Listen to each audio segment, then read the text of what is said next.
LDF സർക്കാരിന്റെ കാലത്തെങ്കിലും ഒരു വർഷം മാറ്റി നിർത്തിയ ബാക്കി എല്ലാ വർഷവും ഓണത്തിന്റെ ധനമേഷ്മ്യം വരുമ്പോഴാണ് ആദ്യത്തെ ഗഡു വായ്പ എടുക്കുക.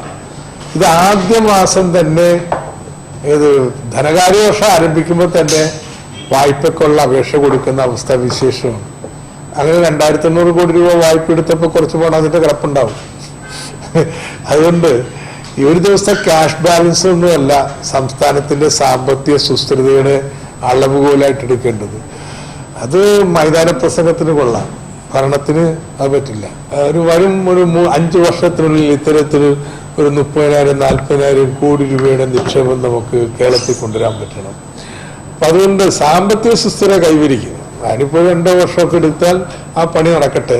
അതിന് സമാന്തരമായിട്ട് ഈ പുതിയ ഭാവനയോടുകൂടിയുള്ള ബിസിനസ് മോഡൽസ് സൃഷ്ടിച്ചുകൊണ്ട് വലിയ തോതിൽ മൂലധന നിക്ഷേപം കൊണ്ടുവരാനുള്ള പരിശ്രമങ്ങൾ ശക്തിമത്തായിട്ട് തുടരും.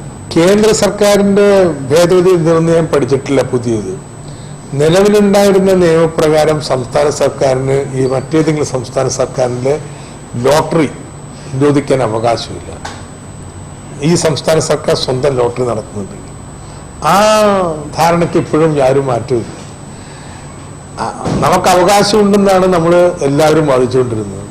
പക്ഷെ ഇന്നേ വരെ ഒരു കോടതി വിധിയും അത് അംഗീകരിച്ചിട്ടില്ല, ഇപ്പോഴും അംഗീകരിച്ചിട്ടില്ല.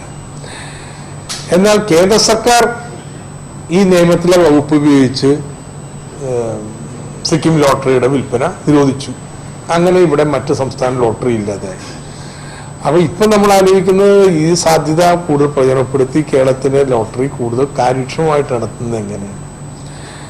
ലോട്ടറി ഒരു അഡിക്ഷനായിട്ട് മാറുന്നത് ഒരു മോശമാണ്, ശീലം, ദുശീലമായിട്ട് മാറാൻ ആർത്തി ഈ ഭാഗ്യപരീക്ഷണത്തിനുണ്ട്.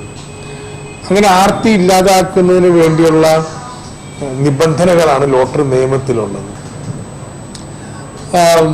ആ നിയമങ്ങളുടെ അടിസ്ഥാനത്തിൽ മാത്രമേ നമ്മുടെ ലോട്ടറി നടത്തൂ. പക്ഷെ കൂടുതൽ ഫലപ്രദമാക്കുന്നതിന്, കാര്യക്ഷമമാക്കുന്നതിന് നടപടികൾ പരിശോധിച്ചിട്ട് തീരുമാനിക്കും. സമ്മാന ഘടനയിൽ വല്ല മാറ്റം വരുത്തണമോ, കമ്മീഷന് വല്ല മാറ്റം വരുത്തണമോ തുടങ്ങിയത്. BJP സർക്കാർ ഇനി ലോട്ടറി മാഫിയയെ സഹായിക്കുന്ന രീതിയിൽ ഭേദഗതി കൊണ്ടുവരികയാണെങ്കിൽ വളരെ ദൗർഭാഗ്യകരമാണ്. പക്ഷെ അങ്ങനെ വരുന്നതായിട്ട് എനിക്ക് അറിവില്ല.